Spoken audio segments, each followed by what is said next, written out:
नमस्कार साथियों, शुरू करते हैं अगली श्रृंखला जो कि राष्ट्रीय घटनाक्रम का एक अंतिम पाठ भी हो सकती है दृष्टि का। तो सबसे पहली घटना आ रही है गांगेय डॉल्फिन उत्तर प्रदेश का जलीय जीव घोषित। ठीक है, तो ये गांगेय डॉल्फिन आपको पता ही होगा। गांगेय डॉल्फिन का जो वैज्ञानिक नाम है वो है प्लेटनिस्टा गंगेटिका। ठीक है ना, प्लेटनिस्टा गंगेटिका इसका है। आपको पता ही होगा कि ये मीठे पानी में रहने वाली एक डॉल्फिन है जो कि भारत में पाई जाने वाली 4 प्रमुख जो प्रजातियां हैं, भारत में का विश्व में पाई जाने वाली जो 4 प्रजातियां उनमें से एक है जो कि मीठे पानी में रहती है। ध्यान रखना है आपको, जो यांगसे नदी में जो चीन में पाई जाने वाली जो बेजी डॉल्फिन है और ये भुलन डॉल्फिन जो अमेजन में पाई जाती है, और बोटो डॉल्फिन ये जो है अमेरिका में पाई जाती है। ये इनमें से ये जो बेजी डॉल्फिन है ये तो विलुप्त घोषित की जा चुकी है 2006 में। आगे देखते हैं तो हमारी जो गंगा डॉल्फिन है इसको टाइगर ऑफ द गंगा भी कहते हैं। चर्चा में क्यों रहा? क्योंकि आपको ये पता होगा कि ये अंधी होती हैं, है ना, और ये इकोलोकेशन ध्वनि विसर्जन करके अपने दूर की जो वस्तुओं को देख लेती हैं, समझ लेती हैं और आभास करके ही काम करती हैं। तो इनको अल्ट्रासोनिक ध्वनि तरंगों के द्वारा ये अपने शिकार की पहचान करती हैं। लेकिन अब आगे चर्चा में क्यों है? क्योंकि अक्टूबर 2023 में उत्तर प्रदेश सरकार के वन विभाग द्वारा गंगा डॉल्फिन को प्रदेशीय जलीय जीव की मान्यता दी गई। कब दी गई? अक्टूबर 2023 में। और मई 2010 में गंगा डॉल्फिन को राष्ट्रीय जलीय जीव घोषित किया गया। गंगा डॉल्फिन असम सरकार द्वारा राज्य का जलीय पशु भी घोषित किया जा चुका है 2008 में। यह इंपॉर्टेंट बात थी, असम सरकार द्वारा। आपसे पूछा जाएगा 2008 में गंगा नदी डॉल्फिन को किस सरकार द्वारा राज्य का जलीय पशु घोषित किया गया था? तो उत्तर प्रदेश आंसर मत देना, असम सरकार इसका आंसर सही हो जाएगा। 2019 में पंजाब द्वारा सिंधु नदी की डॉल्फिन नदी को राज्य जलीय पशु घोषित किया गया 2019 में पंजाब द्वारा। उत्तर प्रदेश की जो राज्य मछली है वो चितला है, ये आपको ध्यान रखना है ना। तो इसको कहते हैं इंडियन फेदरबैक। अब जबकि देसी मांगुर बिहार की है, और ICON की जो रेड डाटा बुक है, रेड डाटा लिस्ट है, इसमें गंगा नदी डॉल्फिन को संकटग्रस्त श्रेणी में वर्गीकृत किया गया है ना। आगे देखते हैं, डॉल्फिन को वन्य जीव संरक्षण अधिनियम 1972 के तहत अनुसूची 1 में सूचीबद्ध किया गया है। इसको उच्चतम स्तर की सुरक्षा की आवश्यकता है। अब इन्हें सिटीज यानी convention of international trade and Indian grade species of wild fauna and flora सूची 1 में, परिशिष्ट 1 में सूचीबद्ध किया गया है। एक सबसे इंपॉर्टेंट चर्चा में रहा, 21 नवंबर को एक घटना हुई कि विश्व मत्स्यिकी दिवस के अवसर पर जो गुजरात की जो राज्य मछली है वो घोल मछली के रूप में इसे घोषित किया गया। घोल मछली का वैज्ञानिक नाम पूछे तो आप देख लीजिएगा एक बार, प्रोटोनिविया थाइकेंथस। ठीक है, डाइकेंथस, प्रोटोनिविया डाइकेंथस। भारत में पाई जाने वाली सबसे बड़ी मछलियों में से ये एक है। सुनहरे भूरे रंग की है, इसलिए इसको गोल्डन फिश भी कहते हैं। यह आर्थिक मूल्यों और विशिष्टता के कारण यह राज्य मछली का इसे दर्जा दिया गया है। गंगा नदी के किनारे गंगा नदी के डॉल्फिन महत्वपूर्ण आवासों और संरक्षित क्षेत्रों के रूप में अधिसूचित किया गया है। जैसे विक्रमशिला डॉल्फिन अभयारण्य इसके लिए बनाया गया है। आपको याद रहे कि विक्रमशिला डॉल्फिन अभयारण्य बिहार के भागलपुर जिले में है। ठीक है, प्रोजेक्ट डॉल्फिन की भी घोषणा की गई थी 2020 में। अब आगे देखते हैं, भारतीय भेषज संहिता आयोग पीडीजी सदस्य है ना। भारत जो है भेषज संहिता आयोग का सदस्य बन गया है। आपको ये आधिकारिक पुस्तक के रूप में जाना जाता है। तो इसमें जो है 3 से 4 अक्टूबर 2023 को फार्माकोपियल वार्ता समूह के द्वारा एक वार्षिक बैठक हुई हैदराबाद में, और इसमें यह घोषणा की गई थी कि पीडीजी की प्रथम बैठक मानी जाती है, और इसमें पीडीजी के स्थायी सदस्य के रूप में भारत को घोषित किया गया है। चर्चा में ये रहा। अब आगे देखते हैं, समक्का सरक्का केंद्रीय जनजाति विश्वविद्यालय। थोड़ा याद रखिएगा, मैं एक प्रश्न पूछ रहा हूं, भारत का सबसे बड़ा कुंभ मेला के बाद का कौन सा मेला है जो कुंभ से भी बाद में दूसरे नंबर पर सबसे बड़ा मेला है? तो उसी का नाम है समक्का सरक्का मेला। इसको कहते हैं समक्का सरक्का जठारा मेला, कहीं कहते हैं बेदाराम जात्रा मेला, इसको अलग नाम भी दिए गए है ना, मेदाराम जात्रा। तो कुंभ मेला के बाद दूसरा मेला है इसी के नाम पर, जो मेदाराम जाठरा मेला के नाम पर एशिया का जो सबसे बड़ा जनजातीय मेला भी है, एशिया का सबसे बड़ा। इस मेले के आयोजन तेलंगाना के दूसरे सबसे बड़ी जनजाति कोया जनजाति द्वारा किया जाता है। ये भी याद रखना है आपको। ये द्विवार्षिक मेला 2 साल में एक बार होता है। ये मुलुगु जिले में होता है, तड़वाई मंडल के मेदाराम गांव में। अब यहाँ जो मेला की देवी हैं वो हैं समक्का और सरलम्मा, यानी सरक्का भी कहते हैं उनको। इनके सम्मान में आयोजित किया जाता है। चर्चा में क्यों है? चर्चा में इसलिए है कि 4 अक्टूबर 2023 को मोदी जी की अध्यक्षता में केंद्रीय विश्वविद्यालय संशोधन विधेयक 2023 के सापेक्ष केंद्रीय मंत्रिमंडल ने संसद में एक प्रस्तुत करने की स्वीकृति दी है विधेयक को। विधेयक में क्या है, इस एक विधेयक के तहत एक अधिनियम बनाया गया। 17 दिसंबर को केंद्रीय विश्वविद्यालय संशोधन अधिनियम 2023 के रूप में अधिनियमित हो गया। इसमें केंद्रीय विश्वविद्यालय अधिनियम 2009 को भी संशोधन किया गया। इसके अंतर्गत उद्देश्य इसका क्या था कि समक्का सरक्का केंद्रीय जनजातीय विश्वविद्यालय की स्थापना करना। तो एक तेलंगाना में एक विश्वविद्यालय स्थापित किया जाना है जो कि मुलुगु जिले में स्थापित किया गया है ना, वो हो गया है कंप्लीटली। तो एक ध्यान रखना आपको, समक्का सरक्का, ध्यान रखिएगा एक बार, समक्का सरक्का केंद्रीय जनजातीय विश्वविद्यालय की स्थापना कहाँ की गई है, तेलंगाना के मुलुगु जिले में।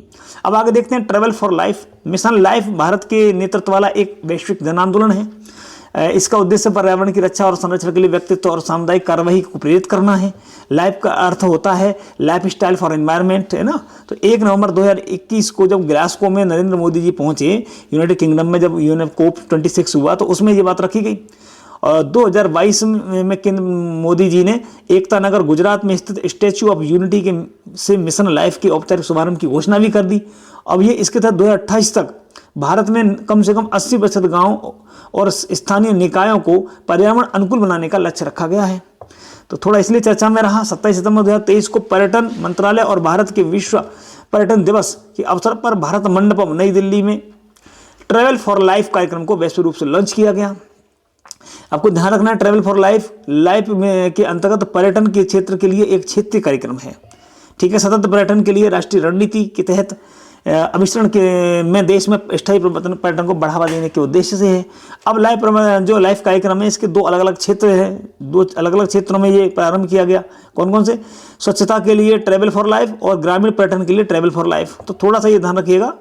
अब सर्वश्रेष्ठ पर्यटन ग्राम की प्रतियोगिता हुई, तो सर्वश्रेष्ठ पर्यटन गांवों में 35 गांवों को पुरस्कार दिया गया है। 35 गांवों को, 5 गांवों को स्वर्ण पदक मतलब स्वर्ण मिला, 10 गांवों को रजत और 20 गांवों को कांस्य। हम देखने की बात यह है कि स्वर्ण जीतने वाले कौन कौन से गांव हैं। तो दावर गांव है, गांव जो कि बांदीपोरा जिला और ये जम्मू कश्मीर में है। दूसरे नंबर पर सरमोली गांव पिथौरागढ़ उत्तराखंड में। तीसरा है रैयक जो कि ममित जिले में मिजोरम में। और चौथा है कंथालूर इडुक्की केरल में। 5वां है मडला पन्ना मध्य प्रदेश में। उत्तर प्रदेश का कोरोना गांव इसमें शामिल है जो कि एक रजत श्रेणी में रखा गया है। अब आगे बात करते हैं अगली घटना की। तो ये हल्दी बोर्ड का गठन किया गया है अभी हाल ही में, हल्दी बोर्ड। अब हल्दी का आपको पता होना चाहिए वानस्पतिक नाम क्या है, तो जिंजेवेरेसी है ना, जिंजेवेरेसी इसका नाम है। यह एक पादपीय पुष्पीय पादप है। ये सदाबहार औषधीय गुणों से युक्त पौधा है। आपको पता होगा कि हल्दी में एक उपस्थित जैव सक्रिय जो यौगिक होता है उसका नाम क्या है, कर्क्यूमिनॉइड्स। कर्क्यूमिनॉइड्स बहुत इंपॉर्टेंट है और ये कैंसर रोधी माना गया है, इसलिए हल्दी ज़्यादा खानी चाहिए कैंसर से बचाव के लिए। 4 अक्टूबर को क्या हुआ, इस राष्ट्रीय हल्दी बोर्ड का गठन किया गया है। ये सबसे इंपॉर्टेंट है, आपसे पूछ लेंगे इस बोर्ड के क्या कार्य होंगे। एक बार एक नज़र में देख लेते हैं। यह बोर्ड हल्दी के स्वास्थ्य संबंधी लाभों के विषय में जागरूकता को बढ़ाएगा और हल्दी की खपत को बढ़ाने की दिशा में कार्य करेगा। हल्दी के निर्यात को बढ़ाने के लिए राष्ट्रीय स्तर पर नए बाजार विकसित करेगा और नए उत्पादों और अनुसंधान के विकास को बढ़ावा देगा। मूल्यवर्धित और हल्दी उत्पादों के लिए नागरिक पारंपरिक ज्ञान को विकास करेगा। तो $1 मिलियन इसका अनुमान है कि इसका निर्यात इतना हल्दी का इस बार 2030 तक हो जाएगा। एक और खबर आ रही, 2 खबरें रह गई हैं बस। नारी शक्ति वंदन अधिनियम आपको पता होगा, बहुत चर्चा में रहा। सबसे इंपॉर्टेंट बात है कि इसकी पृष्ठभूमि आपने कम पढ़ी होगी, आज हमें पृष्ठभूमि पढ़ने का अवसर मिल रहा है। लोकसभा और राज्य विधानसभा द्वारा महिला आरक्षण विधेयक को पेश करने के कई प्रयास किए गए थे। प्रारंभ में सबसे पहले 11वीं लोकसभा में जो हमारे HD देवेगौड़ा जी प्रधानमंत्री थे, तब उनके कार्यकाल में 12 सितंबर 96 को यह प्रस्तुत किया गया, लेकिन पास नहीं हुआ। दूसरी बार 12वीं लोकसभा में अटल बिहारी वाजपेयी जी के कार्यकाल में 14 दिसंबर 98 को इस विधेयक को प्रस्तुत किया गया, लेकिन पास नहीं हुआ। तीसरी बार 13वीं लोकसभा में फिर अटल बिहारी वाजपेयी जी ने इसको प्रस्तुत किया और यह संविधान के 85वें संशोधन विधेयक 1999 के नाम से 23 दिसंबर 1999 को महिला आरक्षण विधेयक प्रस्तुत किया गया। हालांकि सर्वसम्मति के अभाव में यह आरक्षण विधेयक पास नहीं हो पाया और मनमोहन सिंह के कार्यकाल 2008 में ये लोकसभा की वजह राज्यसभा से प्रस्तुत किया गया और राज्यसभा ने 9 मार्च 2010 को इस विधेयक को पारित कर दिया, परंतु मई 2014 में 15वीं लोकसभा भंग होने के साथ ये विधेयक समाप्त हो गया, यानी कि ये बाद में पारित नहीं हो पाया। कुल मिलाकर कई प्रयास किए गए, अटल बिहारी वाजपेयी जी के समय पे, HD देवेगौड़ा जी के समय पे, अटल जी के समय पे 2 बार और मनमोहन सिंह जी के समय पे भी किया गया, लेकिन नहीं हुआ। अंततः 19 सितंबर 2023 को महिला आरक्षण विधेयक संविधान संशोधन 128 विधेयक 2023 को प्रस्तुत किया गया लोकसभा में।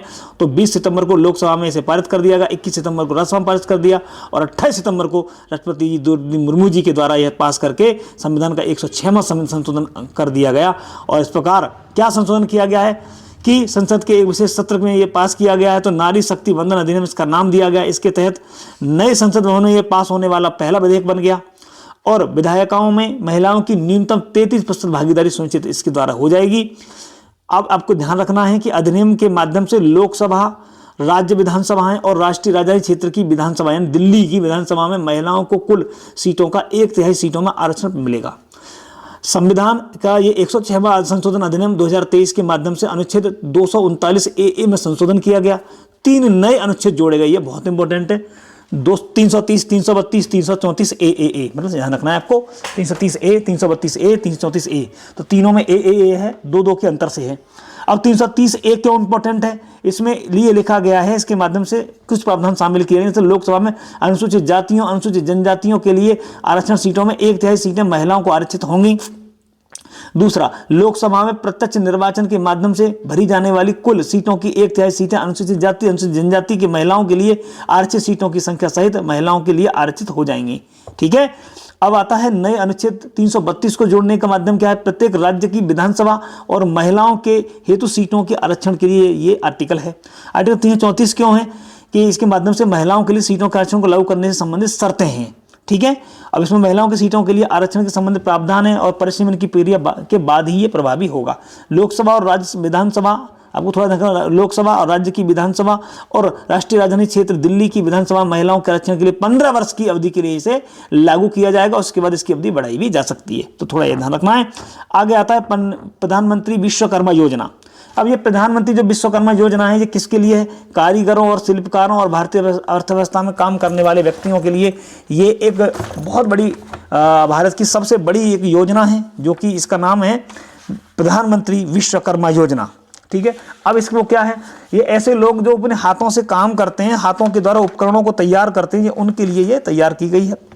ध्यान रखना है विश्वकर्मा के रूप में, क्योंकि जो शिल्पकार है उनको विश्वकर्मा माना जाता है, इसलिए इसके अंदर लोहार, स्वर्णकार, कुम्हार, बढ़ई, मूर्तिकार और जो दरिया बनाने वाले, रस्सी बनाने वाले, ऐसे छोटे व्यापारियों, छोटे जो कर्मकार हैं, छोटे शिल्पकार हैं, उनको शामिल किया गया। 140 से अधिक, ये ध्यान रखना है आपको, 140 से अधिक जातियों को इसमें शामिल किया गया है।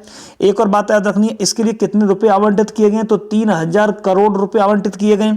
और एक बात और, इसमें क्या सुविधा मिल सकती है, तो इन जो कर्मकार जो है ऊपर वाले, इनके लिए ध्यान रखना है आपको, 3 लाख रुपए तक का लोन मिलेगा। 3 लाख तक का, वो कैसे मिलेगा, 1 लाख पहले, 2 लाख बाद में, 2 किस्तों में ये पैसा मिलेगा, है ना। और ये 5% वार्षिक ब्याज की दर पर दिया जाना है। आगे देखते हैं। तो 17 सितंबर को मोदी जी ने इसकी घोषणा की, प्रधानमंत्री विश्वकर्मा योजना की 77वें स्वतंत्रता दिवस के अवसर पर। अब प्रधानमंत्री विश्वकर्मा ये केंद्रीय क्षेत्र की एक नई योजना है। ये पूर्णतः केंद्र सरकार से वित्त पोषित है। इसमें सूक्ष्म लघु मध्यम उद्यम मंत्रालय और कौशल विकास और उद्यमशीलता मंत्रालय और वित्त मंत्रालय के वित्तीय सेवाओं विभाग के द्वारा साथ मिलकर ये प्रारंभ की जाएगी। लघु, सूक्ष्म और मध्यम उद्यम मंत्रालय को नोडल एजेंसी के रूप में विश्वकर्मा में नियुक्त किया गया है। इसकी टैगलाइन है, बहुत इंपॉर्टेंट है, याद कर लीजिएगा, सम्मान, सामर्थ्य और समृद्धि। सम्मान, सामर्थ्य और समृद्धि, ये इसकी टैगलाइन है। पूछेगा जरूर कभी ना कभी। 5 वर्ष, इसकी योजना अवधि 5 वर्ष है, 2023-24 से लेकर 27-28 तक। इस योजना के प्रथम चरण में 18 व्यवसायों को शामिल किया गया है। कौन कौन है, वड़ई, नाप बनाने वाला, अस्त्र निर्माता, लोहार, हथौड़ा, टूल किट, 4-5 हो गए। छठा है ताला निर्माण करने वाले, 7 में है स्वर्णकार, 8 में है कुम्हार, 9 में है मूर्तिकार, 10 में मोची, 11 में राजमिस्त्री, 12 में टोकरी, चटाई, झाड़ू के निर्माता और जूट बुनकर, 13 में है गुड़िया और खिलौना पारंपरिक जो बनते हैं, 14 में है नाई, 15 में है माला बनाने वाला, 16 में धोबी, 17 में दर्जी और 18 में मछली पकड़ने के लिए जाल बनाने वाला। ये 18 लोगों को शामिल किया गया है। कारीगरों और शिल्पकारों को विश्वकर्मा के रूप में मान्यता प्रदान की गई है। ध्यान रखना है आपको। अब विश्वकर्मा कारीगरों को एक विश्वकर्मा प्रमाण पत्र यानी ID कार्ड जारी किया जाएगा और यह प्रमाण पत्र किसी आवेदक को विश्वकर्मा के रूप में मान्यता प्रदान करेगा और उसे योजना के तहत सभी लाभों को पात्र बनाएगा। तो थोड़ा ये भी याद रखिएगा। आगे चलते हैं। आयुष्मान भव अभियान। आयुष्मान भव अभियान आपको पता है, सार्वभौमिक स्वास्थ्य कवरेज को बढ़ावा देने के लिए यह अभियान शुरू किया गया है। राष्ट्रीय स्वास्थ्य नीति 2017 के तहत, है ना, इसकी सिफारिश पर ऐसा किया गया है। सतत विकास लक्ष्य जो 3 नंबर का है हमारा, अच्छे स्वास्थ्य और कल्याण के, उसके अंतर्गत इसे रखा गया है।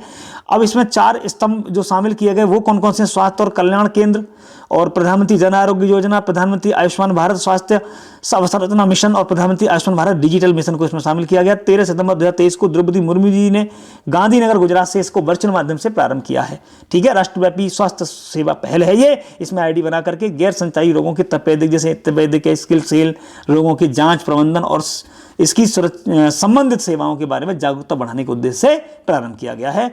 और 17 सितंबर से 2 अक्टूबर तक सेवा पखवाड़ा रहा। अब आगे चलते हैं अंतिम घटना की ओर आज की। तो सांची का सांची को पहला सौर शहर घोषित किया गया है। सांची मध्य प्रदेश के रायसेन जिले में है, आपको पता होगा, एक छोटा सा नगर जरूर, लेकिन यहाँ स्तूप बने हुए हैं, एकाश्म अशोक स्तंभ और मंदिर, बौद्ध विहार और स्थापत्य संपदाओं के लिए बहुत प्रसिद्ध है। यहाँ सांची का जो स्तूप है वो सबसे प्रमुख है, द ग्रेट स्तूप के नाम में जाना जाता है। आपको पता ही होगा ये स्तूप का निर्माण अशोक सम्राट ने 3री शताब्दी की पूर्व में करवाया था। सन 1989 में इसे विश्व धरोहर सूची में, वर्ल्ड हेरिटेज जो साइट है उसके रूप में इसको लिस्टेड किया गया। इसके बाद 6 सितंबर 2023 को मध्य प्रदेश के जो मुख्यमंत्री शिवराज सिंह चौहान जी ने भारत के प्रथम सौर शहर के रूप में इसका लोकार्पण किया। शुद्ध शून्य कार्बन शहर बनाने के लिए मध्य प्रदेश सरकार ने नवीन और एवं नवीकरणीय ऊर्जा विभाग द्वारा IIT कानपुर के माध्यम से एक समझौता करके एक MOU ज्ञापन किया। उसके तहत इसके निकट नागौरी जिले में 3 मेगावाट क्षमता की सौर परियोजना को स्थापित किया। इसके तहत ही इसको बिजली दी जाती है। तो और सांची के निकट कुलगांव में 5 मेगावाट की एक सौर योजना स्थापित की जाएगी, ऐसी भी घोषणा की जा रही है। सांची को एक सौर शहर बनाने के परिणाम स्वरूप प्रतिवर्ष कार्बन डाइऑक्साइड के उत्सर्जन में 14,000 टन की कटौती हो जाएगी। ध्यान रहे आपको कि मोढेरा जो कि पहला 24 गुणा हर समय का जो सौर ऊर्जा से संचालित गांव बन गया है। 9 से 11 अक्टूबर 2022 को प्रधानमंत्री मोदी जी ने इस गुजरात का दौरा किया, तब इसकी ये घोषणा की। मोढेरा को भारत का पहला 24 घंटे सौर ऊर्जा से संचालित गांव घोषित किया गया है। ध्यान रखें, यहां भू आधारित 6 मेगावाट क्षमता का सौर ऊर्जा संयंत्र स्थापित किया गया। उल्लेखनीय है कि मोढेरा का सौरीकरण सूर्यग्राम परियोजना के तहत किया गया है, सन विलेज के, है ना।